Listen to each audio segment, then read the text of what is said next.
morning. My name is Georgie. Yitwa George. I come from India, ava mu Buhindi, but for past 25 years I'm living in Abu Dhabi, Dubai. ariko imyaka 25 iheze ubuntuye ahantu twa Dubai muramuhonga. How many of you have heard about Dubai? Ni bande muri mwebwe maze kumva ahantu twa Dubai? All of you. Mwese banishimye. A very rich country. Ni igihugu gikize cyane. They have lot of money. Bafite amafaranga menshi. They have big houses. Bafise amazu manini. They have a lot of food to eat. Bafite ibiryo byinshi. There is a lot of diseases. Ariko naho nyene hari ibiza by'ingwara byinshi.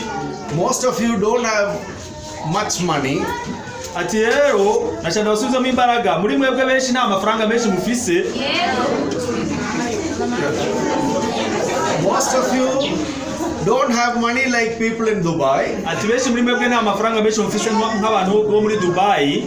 But I see you all are smiling. Ariko ndabona mwese muri kuseka munezero.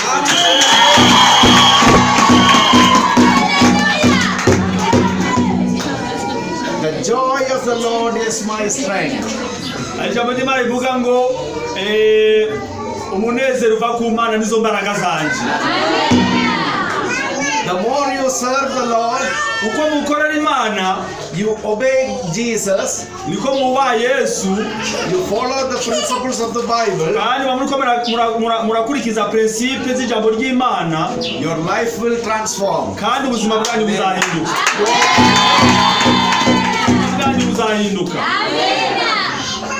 Don't think about today. God place you in better days tomorrow. Imana niyagushira ahantu heza ejo. Remember the Lord. Muzokwame mwibuka Imana. Many people, when they get more money, abantu benshi iyo barosa amafaranga menshi, they buy lot of things, n'ibindi bintu byinshi, they have more dress to wear, bakambara neza bafise imyenda myinshi, lot of cars to, even no time for Sunday to come and worship the living ugasanga God. nta n'umwanya bakironka wo kuramya Imana ku cyumweru. And it is a global problem now. Kandi ico ni kibazo kiri ku isi hose. Look at people around. Reba abantu hirya no hino. They have got Sunday time for everything. Bafise mbese bitaye ibintu ntibakija gusenga. Even a morning 2-3 hours they don't want to come to the church. Ugasanga amasaha 2 cyangwa 3 bayaburiye umwanya Imana. Look to Europe. Murabe muri Europe. What happened? What happened? Nibiki ibintu biriko birabayo ubu. Centuries back they built big churches. Barubaka ibizu byiza by'amatorero. Today what happened to those churches? Ariko ayo matorero ubu. Tell me what happened. Mwibaza ngo nikiye kiraba mubaka amatorero meza ibizu byiza ariko ndabaza ikibazo mwibaza ngo nibiki biriko birahabera ubu. Nobody to attend in the church. Nta bantu usanga bigaragara nta bantu baza muri ibyo bizo cyangwa amatorero. The churches were turned into drinking bars. Ate ubwo amatorero bamwe bace bayahindura bagira amabare, Dance clubs. cyangwa bakayadinamo mwe bitwa ngo muri boîte cyangwa se utubyiniro. Remember, God does not dwell in big buildings. God dwells in your heart and in my heart. Kandi mwibuke ngo ntabwo Imana iba mu mazu manini ahubwo Imana iba muri mwebwe, iba mu mutima yanyu cyangwa mu mutima wanyu.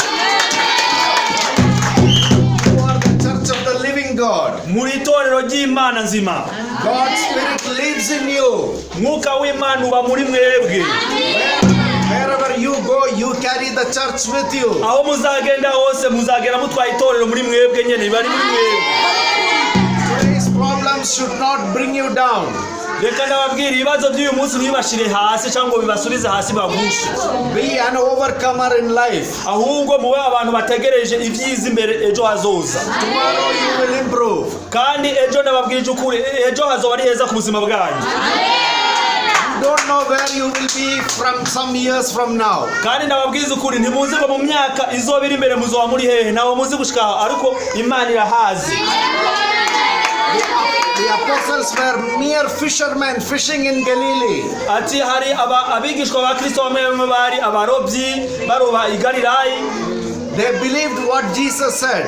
hanyuma bizera ibyo Kristo avuze. They understood their boundary is not Israel. Hanyuma baratahura yuko aho bakuye kuguma atari muri Israeli gusa. They believed what Jesus said. Bizera ibyo Kristo yavuze. Ends of the earth. Hanyuma bagenda ku mpera zose z'isi. Can you determine where you will be in future? Mbega muri mwebwe umuntu azi ahazoba ari ejo hazaza hiyo? God will put you somewhere else to the ends of the earth. Imana izobatwara ahantu mutazi kandi ku mpera z'isi niyo muzose kwisanga ejo hazoza hayo. Some of you are mamas. Bamwe n'aba mama. You say, how will it happen? My mother-in-law is living in Dubai now.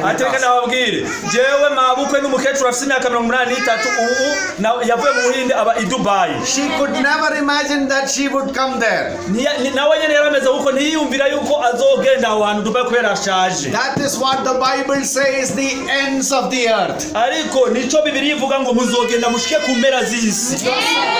Your sons and daughters will go far. In your old age, maybe when you will be walking like this. Mama, where are you going? I'm going to London.